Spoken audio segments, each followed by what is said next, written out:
And good day and welcome back to Liga Adarna Season 3 Women Rising, the most awaited all-women tournament in the Philippines. And today is the first day of our playoffs, and of course we're super excited to see how the teams will look today. We are your casters. I'm Y2K, with me is Naisou, and we're the hot and sexy team. There it is. And for this tournament, the daily giveaways will have 3 winners. Just keep on watching the stream to win 700 wild cores. Just follow the simple steps. Just like our page and of course the stream. Share the stream and tag 3 friends in the comment section with the hashtag LA Women Rising and of course !notify. Aside from the live stream giveaway, guys, we also have a weekly giveaway. We posted a question last Monday. To join, all you have to do is follow the 3 simple steps. Leave the right answer in the comment box. Number 2, hit that like button, or you can smash it, and share the post. So again, those 3 simple steps: leave the right answer in the comment box, hit the like button, and share the post. We will announce the winner every Saturday, which is today. Also, we do have a gift away from ePlayment. Just go to the ePlayment Facebook page and like our page. Look for the giveaway post and sign up to the wait list that is in the comment section, and tag 3 of your friends. All right, 7 winners will be announced on May 19. And of course, besides from that one, this is the upcoming the app for ePlayment. So don't forget about that one. Sign up.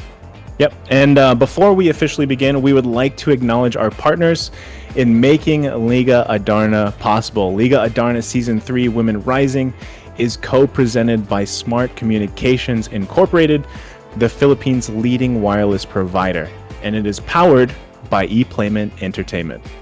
And yes, the best types of wins in life are meant to be shared and experienced together with friends with Smart Double Giga games. Subscribers get 2 GB games every day for League of Legends, Wild Rift, CODM, Mobile Legends, and FB Gaming. They can double up on their building their skills for good games and of course good times with friends. That's Double GG with Smart Double Giga Games. Subscribers can register by downloading the Giga Live app from the Play Store or App Store, or dial *123# and choosing Double Giga. Next, we would also like to thank our major sponsors, ePlayment Corporation and Esports News PH. And finally, we would like to thank our charity partner, Worldwide Fund for Nature. While the virtual world is limitless world of wonder for people to explore, Liga Adarna reminds that it's everyone's duty and responsibility to bring forth the interest and survival of our planet in order to #change the ending. The League encourages everyone to band together as a community, join and start a campaign, contribute to environmentally inclined movements and projects, and to take it to the streets. #Speak up for nature and call for a genuine policy change. And of course, guys, all the stars that you will be sending will be donated to our charity partner. Of course, that's Worldwide Fund for Nature. We would like to thank everyone for sending the stars during our live streams. These stars can help change the ending. Yeah, just keep sending stars, guys. But if you wish to donate directly, you may visit the website at www.org.ph/donate. There you go. And again, welcome back, guys. Medyo managal na wait, but again, we are now in our second match. Actually, second match of the stream as we go on and have Genki Amory versus Veni, Vidi, Vici, Hera. And yep, we're just waiting for them to get ready. And Naisou, how are you feeling about the matchup? I'm interested to see. This is actually going to be my first time seeing Genki Amory and Veni, Vidi, Vici, Hera. I'm going to mess that up most of the times, but it is going to be my first time seeing both these teams play. I am excited to watch them. You know, I think when we're in this level of gameplay, all teams, all players involved are very good. You know, they are, some of the best players in the league, especially in their divisions. So I'm looking forward to it. Were you able to actually catch any of these games? You actually casted these games last week, right? Yes, last weekend. yes. I Yeah. casted So them. what did you think of them? both of them are pretty dominant when it comes to the games. Like there's times that they have downfall in terms of the game, but they just quickly catches on. Like if they see the opportunity, they will seize it immediately, not really holding back if they have the capability to do so. That's both for Genki, Amory, and of course VVV Hera. And you can say VVV Hera, don't worry about it. VVV Hera, there we go. That makes it easier. That's better. There you go. And yep, we'll be expecting high caliber matchup. Especially these two teams are really dominant in their respective matches last week in the elimination rounds, and now we are now in the playoffs, and to determine who would be the top 4 that will be advancing for tomorrow's grand final stream. Yeah, and as far as the grand finals tomorrow, there is a lot at stake here for these teams. Tomorrow is the finals. Tomorrow is the finals, correct? Yeah, tomorrow is the finals already. So we have, high stakes games going on. And one thing I wanted to get into too is the games that we've seen so far, Y2K, we've seen very similar like team comps come into play. It's either usually kind of like a poke comp. There's a lot of like Ziggs. Ziggs gameplay being picked, Ziggs, or also like a lockdown comp. We saw this in the Series 1. Very similar team comps being picked, whether it's poke or kind of like a wombo combo lockdown. Is there anything you're looking forward to in this next series, maybe from these two teams? I mean, seeing both of the games like last week, VVV Hera is really aiming for most of the contestants, especially on the objectives like a dragon, possibly stealing Baron, all of that one. They're really effective in that one, and of course, the dominance that they are bringing around the mid game. It's really intimidating to the point that you don't know what to do, or you know what to do, but you don't know how to execute it. Meanwhile, Genki Armory last week is pretty dominant, especially in their dual laners. Probably they need to get rid of. I've seen a very dominant Kai'Sa, seen a very dominant Jinx. They need to take care of that one pretty early on in the game, or especially probably. The jungler is also a big benefit for both of the teams, so let's see how they will match it up to each other. Yeah, I think realistically from the games that we've seen so far, most of these matchups, it's so important what happens in the beginning of the game, especially towards that first objective, the first dragon spawn. Even before that, the first scuttles being taken.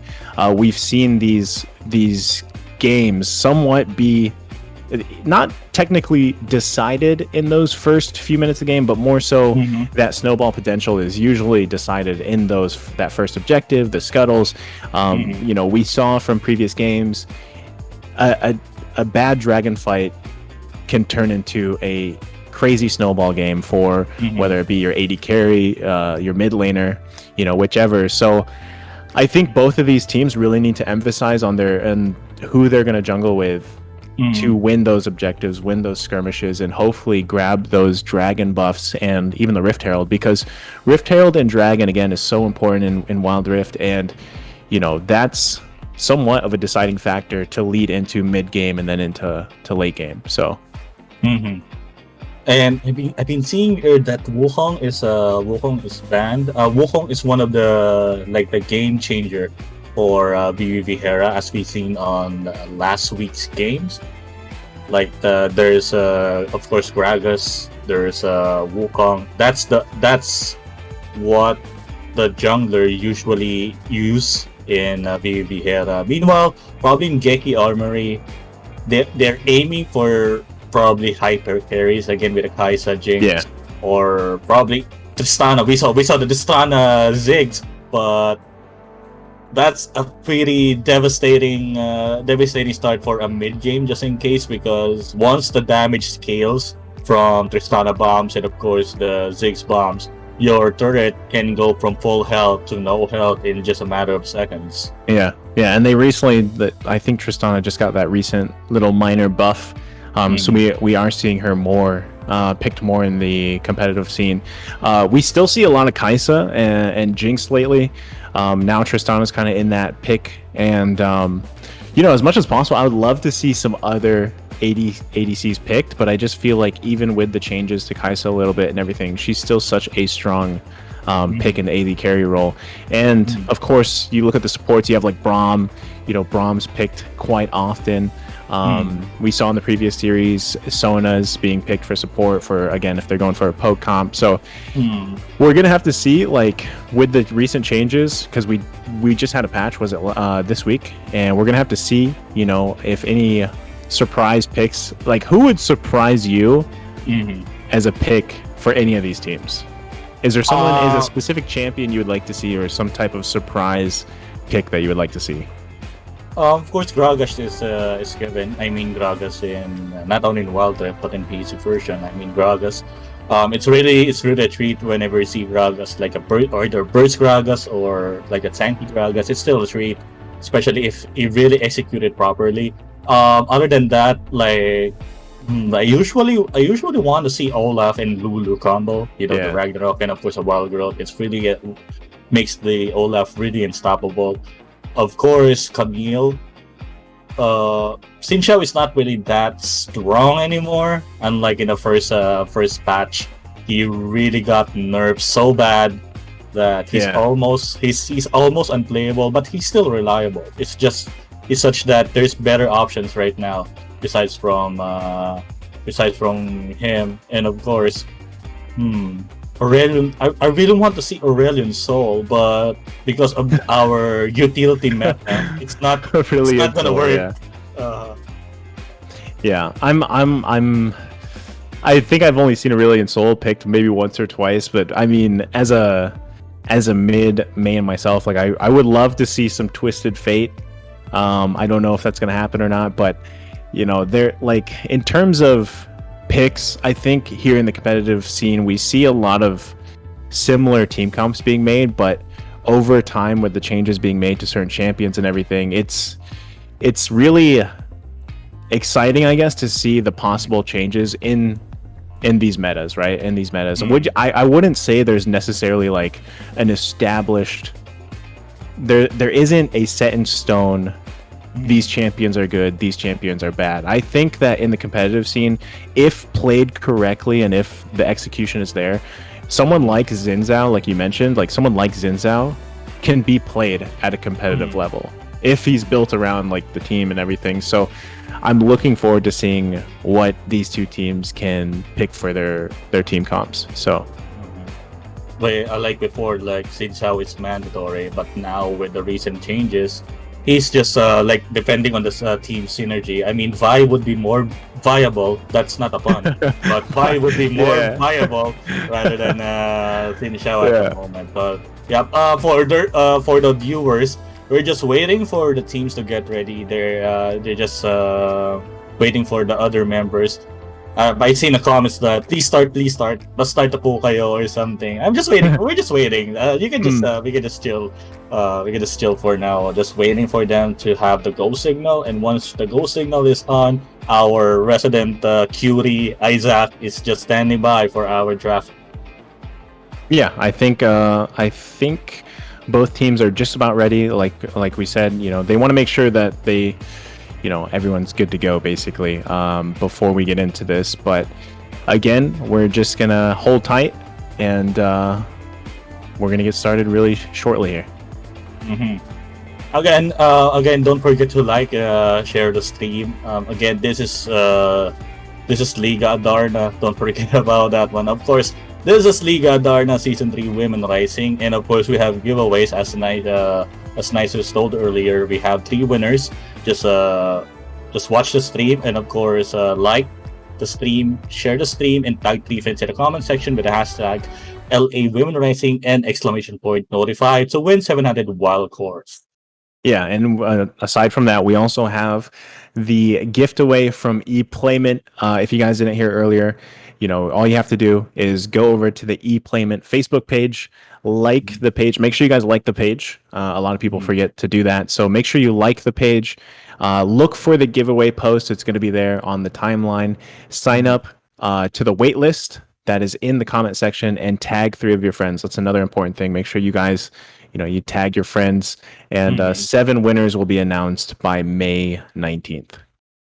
There we go. And of course, we are now doing the top 16. I mean, not the top 16, top 8 of our playoffs. And we have two teams so far that will play in the top 4. That's respectively, of course, DR Hellcats and, of course, Next Play Tempest. Hmm. And what is on the line for tomorrow's teams that make it to the final? Like what is on the line for them? I mean, as far as what is the winning team? If the viewers aren't familiar, what is on the line for the winning team tomorrow? The champion for our tournament will be taking home, if I'm not mistaken, that's 12,000 pesos for the champion. Mm, yeah. 6,000 for the first runner up, or probably a second place, and third placer will take home 4,000. Alrighty. I am just taking a look to. I think we're getting. I think we're getting some information here. Guys, just hold tight as we are waiting for the teams to be ready. And yeah. Mm-hmm. Just guys. Because we're just waiting for, of course, our players, and we don't want really to rush them. Of course, they just want to probably check everything is all right. But now we are blah blah blah. I don't know what to say anymore. But Okay, man. yeah, but as we were waiting, probably we'll just throw in a really short break to just set up the whole thing, and once we come back, we will bring you again the games. Again, what is the teams that we'll be fighting on? That's Genki, Amory, and VV Hera. We'll be right back. Nice in Y2K. Take it away. Welcome back, ladies and gentlemen. Here we are. No more hiccups. We are heading straight into the draft, and we're already seeing a first pick Braum by Sly here. A lot of people keep forgetting and sleep on a Braum pick, but we've already seen what Sly could do on a Braum. Win, and solid setup with the Glacial Fissures. Are we going to be seeing more of that? We will find out if Sly actually comes in, shows up, and does it along with a Gragas and a Seraphine. That's one of the things that we could consider based on their picks right now, because you're looking at Glacial Fissure, Explosive Cask for a reset, not to mention you have an Encore, so that's a lot of AoEs coming in from Genki Amory. On the other side though, VVV Hera have a very scary composition. They open up with Ezreal and Ziggs. We already know for a fact that Ziggs is a one-hit package for every single thing. He can lane, he can team fight, he can poke, he can peel, he can escape, he can displace, and of course, he can deal a whole lot of damage when it comes to this, teeny tiny champion.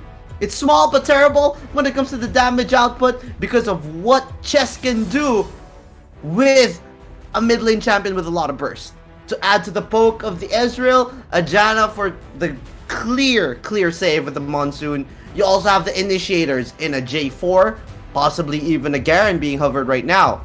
Now, how's this gonna play out exactly? Well, one of the things to expect is the Flag and Drag into a Cataclysm can be disrupted completely by the Explosive Cast. You have the Garen for the silence. You want to make sure they stop at all costs the Shyvana from getting all of these dragons, because you do not want a super powerful Shyvana going into this game, allowing the Kai'Sa Bunzi to free hit completely. Who's gonna win this one? Well, it's all up to the execution when it comes to the poke and the displacement from both these teams. If Ziggs and Ezreal can snowball and control the pace of the game and make sure that the fights start when all of their opponents are already poked down, then they're likely to win most of these team fights and secure the dragon, possibly all the other objectives. Not to mention the pushing power is going to be great. But looking at Genki Amory here, we all know for a fact that wombo combos can win games. Dragon's Descent, Encore, big ticket ultimates like the Explosive Cast and the Glacial Fissure, and then with the free hitting Kai'Sa, you see that in a team fight and you know what's up. But, enough of that. Both teams have very solid drafts. Anything can go. Whatever happens, we will find out with the casters, Naisou and Y2K. Casters, take it away. Thank you very much, Izaq. Ladies and gentlemen, welcome to Game 1. Genki Amory versus VVV Hera. And we're just about to get into the game, to get into the action.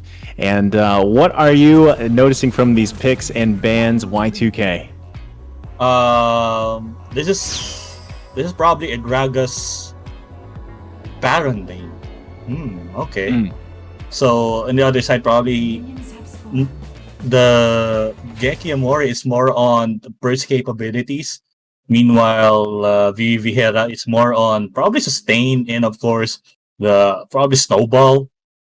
If it comes to the mid game, but early game, I cannot say who would be the first in line to have the advantage, especially on the poking and snowball, because both of them have it. Yeah, true. I mean, they both have they both have the poke potential. And again, when we talked about these jungle matchups here, you know, we have a Jarvan for VVV and VVV Hera, and we have the Shyvana over on Genki Amory. So, you know, in terms of jungle matchups, I think that Shyvana is going to be able to clear pretty quickly and then get to those scuttles, and hopefully, you know, they can secure those objectives. And then it's going to come down to who sets up for this first dragon, who wins this team fight. And as far as team comp goes too, like we have, again, it's a very, what I mentioned earlier, we have that poke kind of comp here with the Ezreal and the Ziggs over on VVV. And then on the other side, we have more of this kind of lockdown composition going for Genki Amory, and it's going to be interesting because these are pretty much two of the main comps that are always going head to head, and again, the execution is the key here. Yeah, especially on how the positioning would go. Especially we have a Janna can really disrupt. Yep, and there's some action towards the top lane scuttle right there. I'm not sure if they're going to be able to get out of here. The Kai'Sa getting really low, and she gets taken down. First blood going to the Ezreal. That's AU for VVV. Your first blood right there is brought to you by the ePlayment wallet, your digital wallet for gaming and entertainment. And there you go. The first blood going over to that Ezreal right there is going to be critical. And yeah, especially Bunzi is taken down together with one utility, especially the barrier. That's a 2-minute down for your barrier. This might be like a problem, especially if you're trying to have the early edge, especially on the early game. But with that specific fight, again, there's no jungler involved, only the poking from both Janna and Ezreal. Yeah, I mean it's pretty much the matchups right there, and so. With the barrier down, you know, will it be available by the next dragon? Most likely. So that's still there. But again, that itemization going over to the Ezreal with that first blood. And it looks like also, that Genki Amory was able to secure that vision around that first dragon, which it looks like it's going to be a Mountain Drake as well. So if it is a Mountain Drake, you know, it provides that little bit of shield. But overall, in terms of dragon, you know, value, of Drake value, it's not the most valuable Drake, but I'm sure we're going to see a fight here building out, and everybody's going to kind of get set up here over in the course of the next minute to see who's going to take this Drake. Speaking of poke and snowball, there you go, Cataclysm. Again, Bunzi with that second death before 4 minutes. That would be a problem for her, especially her power spike would be activated after the we can say 4-man Italian Rain, which is the VF sword, the Vampire Sight, and the regular sword. Yeah, and you know, right now VVV is doing an amazing job at really shutting down the Bunzi on the Kai'Sa because they know that they need to. Like we've learned from time and time again, you cannot let a Kai'Sa snowball. You can't let Kai'Sa get the items that she needs to basically pop off towards the mid to late game. And they're doing a great job at shutting her down because again, this VVV has that poke comp. They have the poke comp, you know, but you throw in Jarvan there with the Cataclysm, and that poke comp, if followed up correctly, turns into like lockdown plus poke, you know what I mean? So that's what they're doing on the Kai'Sa. And again, they have this little bit of lead, very little gold lead here, but itemization wise, even though the Kai'Sa has this BF sword, the Executioner is calling, you know, is it going to be enough for this Drake fight coming up? This is Mountain, so this might favor VVV, but who knows? Again, Mina just waiting for that, and the Dragon Lance will be activated. Of course, again, just spin a Rooney inside the fight, but there we go, concussive blow, one more hit, an explosive cast. Not really misses, but pushing them away. Yeah, pushing them away there. And, you know, they got the ultimates out. I think everyone's just going to go back. Again, it looks like we're getting a setup here by Genki Amory to start this Drake because they know the Jarvan and the Ziggs went back, but are they able to get this in time? It looks like they might be able to, but here comes the Garen coming in, trying to make something happen, but Shyvana able to get the Mountain Drake, the initiation coming out, there we go, the Glacial Fissure comes down, Ezreal in the back lane trying to do something, now Shyvana has to flash out of there, Jarvan, the GA has been popped, everybody very low, there we go, one down to Seraphine, everybody is so low, can they get this kill here? And there you go, the double kill for Ziggs, Chess, looking pretty good on the Ziggs with that double kill, 1-5. Now, they weren't able to secure that Mountain Drake for Genki Amory, but what a team fight in favor of VVV. But probably they forced the Jarvan too much, especially on the GA proc. Like, you don't want to mess with, of course, a Jarvan, especially if the Dragon Lance is up. You will be taken up immediately, and of course, the rest of the team is still there. Especially the Ziggs can really deal a lot of damage from a distance. Again, that's an Aerie, so stacking with the damage of Aerie can really decimating in team fights, not knowing that he's really dealing that damage. I mean, there's a time like that, like you're throwing your bombs, throwing your phosphorus bomb.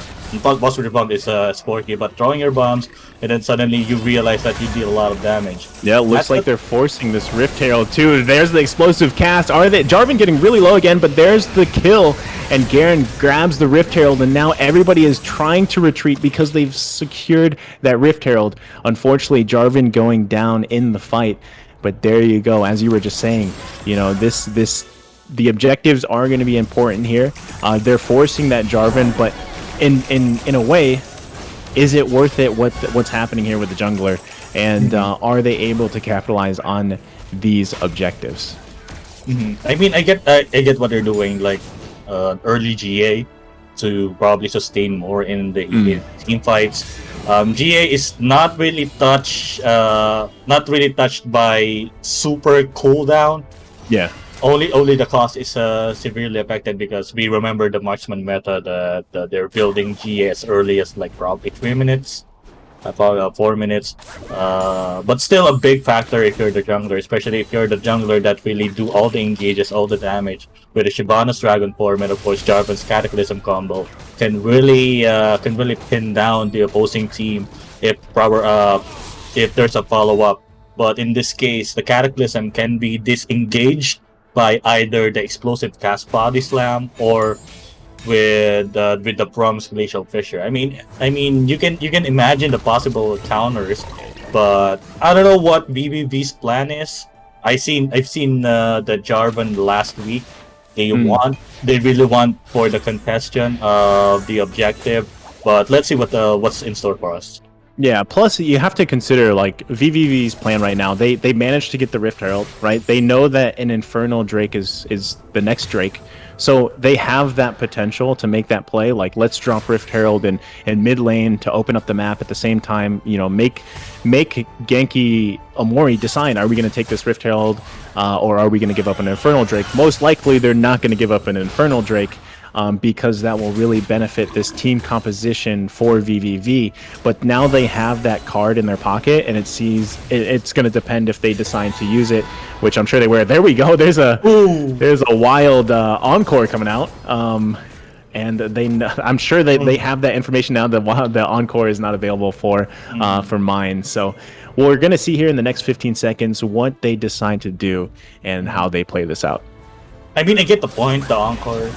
Only the positioning is not there. If you're going to throw the Encore, at least probably 2 champions should be in front of you in order for someone to get hit of the Encore and would be spreading all throughout the map, and you can just initiate it, especially with the Gragas around there. But in this case, Ankar didn't hit. This gives them an opportunity that the Ankar is down for a minute, so they can go into engages without any problem, except for the Gragas top lane. Yep. And so we have everybody pretty much gathering around here. I'm not sure if they have the information that Jarvan's sitting in that bush, but like I said, there is the Rift Herald being dropped in the mid lane. There's so much pressure towards the duo lane, the dragon lane as well. And now, right now, VVV is in this driver's seat. And we're going to see them go for a move onto the dragon as Genki has to take care of this Rift Herald, which they got rid of it actually pretty quickly. So we're going to see a team fight building up here for Infernal Drake, and it looks like they're going to go ahead and back off just a little bit. They did pull the dragon out of the pit, but unfortunately they weren't able to actually capitalize on the Rift Herald at the mid lane. Maybe they didn't move quick enough to get to the Drake in time. And also you have to consider, there we go, we got some action coming here towards the dragon lane. Jarvan getting taken out once again. There's the Mega Inferno Bomb. The explosive cask is out as well. Shyvana right on top of the Jaina, but there's the killer instinct. Can the Kai'Sa get the kill here? But taking lots of shots by the turret, and she just survives, barely a little bit of health. Ezreal trying to do his best, but he's got to get out of there just in time. So much damage coming out from Genki Amory, and they're actually able to come out on top of that fight, and that's going to be a 1-for-3 trade. On top of this, they're very, very low. Can they secure this Infernal Dragon? And we're going to find out right here. Garen just sitting around trying to do something for his team. Ezreal here as well, and he's going to go ahead and poke, but they're going to keep working on this. They do have the smite advantage here, getting really low. There we go, blue team securing that Infernal Drake, and they're going to get out of here. But here we go, another initiation. Garen getting really low. Gragas with the kill. Now Fuyu's trying to get out of there just in time, but so low. Gets picked off by the Ezreal, and now they're on to the bottom lane. Kai'Sa doing as much as she can, and there is the team fight right there. Probably they need to build the Grievous Moons, especially as we can see they have the Seraphine heal, they have Redemption from the Shyvana. So surprisingly a redemption, but it really sustains in terms of the team fight. You have the Gragas can really sustain, even though he's building AP semi tank, but the heal that he's getting from his passive is too much. That's why you need to nullify it as much as possible with grievous wounds. Like Moral and Omicron, it depends on you. But on that team fight, they started really strong.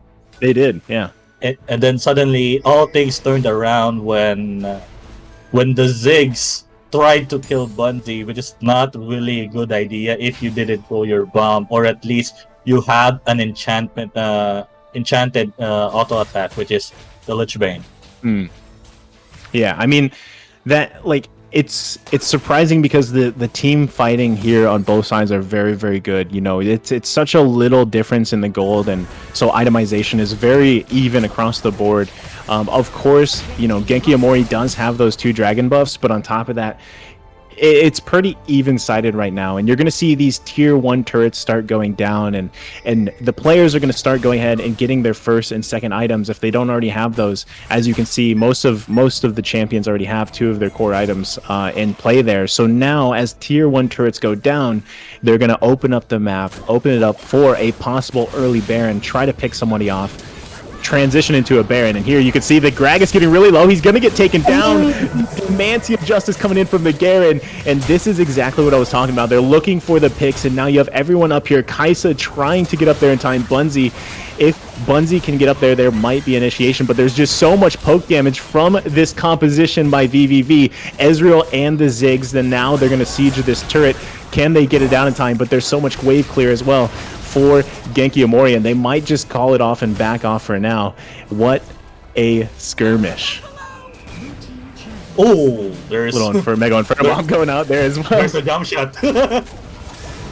Well, yeah, on that fight, probably they will take this top turret, especially if they have the Ziggs, scuttle in, boom, explode. Yep. There's the Cataclysm, follow up, Bunzi, just get out of harm's way, but Hazel might be in trouble, GA might be popping up, but no, there's a redemption.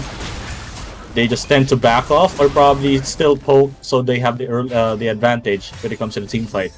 Yeah, VVV is pretty much in if you notice, what they do is exactly what their composition is built around. It's pretty much poke, and if they manage to get someone with that Jarvan Cataclysm, then even better. But right now, the poke potential from VVV is just too much for Genki and Amory to handle. Even when they're trying to hold on to an objective such as that tier 1 turret, they're just taking so much damage from a Ziggs or an Ezreal, and eventually they have to back off. They don't have the same response as far as poking goes, and then Jarvan can just Cataclysm someone and they can follow it up. So right now, what Genki Amory has to do is decide how can they counter this poke. How can they get in line? If you look at their frontliners, which is a Shyvana, you have Hazel on the Shyvana, you have a Braum, and are they enough to fight this poke? Because right now, the damage from an Ezreal at 10,000, almost 11,000 gold, has all the items that he needs to basically push those defenders backwards just with a simple, 1 skill, 2 skill. This is the way that Ezreal works, and now they're looking to secure their first Drake of the game. This is an Ocean Drake. That Omni Vamp will be valuable, and I'm not really sure. There's the Glacial Fisher coming out from the Braum. Look at this dragon. There you go. That's going to be a steal for Shyvana. And now they're working and they get the Ziggs down again. There we go. The team fight power is showing right here. But Garen in the back lane, is he able to get a kill? Everybody getting really low. The Kai'Sa looking to make a kill here. And there you go. Seraphine just barely surviving. What a quadra. Is this going to be a penta right here? The penta kill for Bunzi on the Kai'Sa. And there we go. As I was saying earlier, you do not want to let Kai'Sa get out of control, and they were not able to lock her down. And because of that, not only was a dragon stolen, but you just gave a pentakill to Bunzi's Kai'Sa. I mean, on that specific team fight, I really saw that BBB had the advantage. But the thing here is, they wasted too much utilities, and the positioning is not as planned, as they didn't expect Bunzi together with Braum on the other side, not on the other side. Pit. Yeah, exactly. And that team fight, as crazy as it was, again, this Seraphine was taking so much of that damage, and it's funny because Seraphine provides so much threat just because of all the abilities that she provides, the AoE, the encore, and even the shields and the support. Basically, even though she's a mid pick here, there was just so much there that the Kai'Sa was able to feed off of, not to mention a Braum standing in front of her, So now, this is what I was talking about. They needed something to respond to that poke comp, and this could be the card that they were waiting to play, is that Kai'Sa. And Bunzi, again, just an amazing performance so far on this Kai'Sa. And now it is up to VVV, because now you see the wave changing here. The momentum has now gone in favor of Genki Amory, and this is their time to knock on these tier 2, potentially even tier 3 turrets with their 3 dragon buffs. Elder Drake, they cannot give an Elder Drake to Genki Amory here, because if that happens, that's going to spell a disaster. Like, they need to probably flank, especially on team fights. That's what they did in the pit.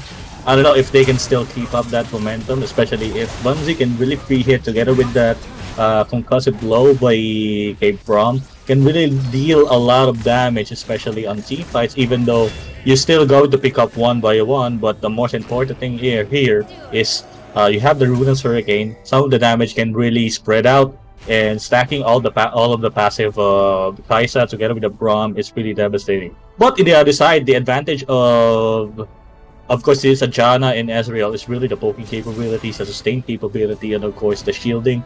They can really outposition a Kai'Sa. Only problem is Kai'Sa have more probably attack speed, and of course the Guitarian Rain. If you got hit by the fully loaded rockets, you might be in trouble. Yeah, and at this point, in terms of where do we go next, because that's what VVV has to be thinking. They're not terribly far behind. Okay, they are like in terms of economy here, gold items and everything. They're not terribly behind. They can potentially do something here, but what they have to do is they have to put a fight up for this Elder Dragon. That's the next biggest thing here. That's going to be coming up in the next 15 seconds. And not to mention, it's an Elder Cloud Drake, so that movement speed is going to be very valuable, especially for the Kai'Sa. Kai'Sa's already hard to catch. You know, she's very slippery, and if they get the Elder Dragon, it's going to be even harder to catch her. So we're going to see here some pushing going up, and they're surely going to make a play for this Elder Dragon. You can see both teams starting to secure around here. Gragas isn't worried. He has the teleport enchant ready to go, and you're going to see the initiation here for the Dragon start for the team. And it's currently a 4v4 around this Elder Drake. Garen and Gragas still in the top portion of the map. And they're going to go ahead and just pull the Dragon out, slowly poke it down, right into the radius, and they're going to look for an initiation. And here comes the teleport from the Gragas. Garen does not have it. There's the initiation right there. The Cataclysm coming out. Shyvana, there you go. The Dragon gets secured by the blue team. Genki Amory now with all the Dragon buffs in the world, and you can just see them getting melted left and right by the Kai'Sa. The blue team double kill, not to mention, and now they're working on the Garen. And there you go.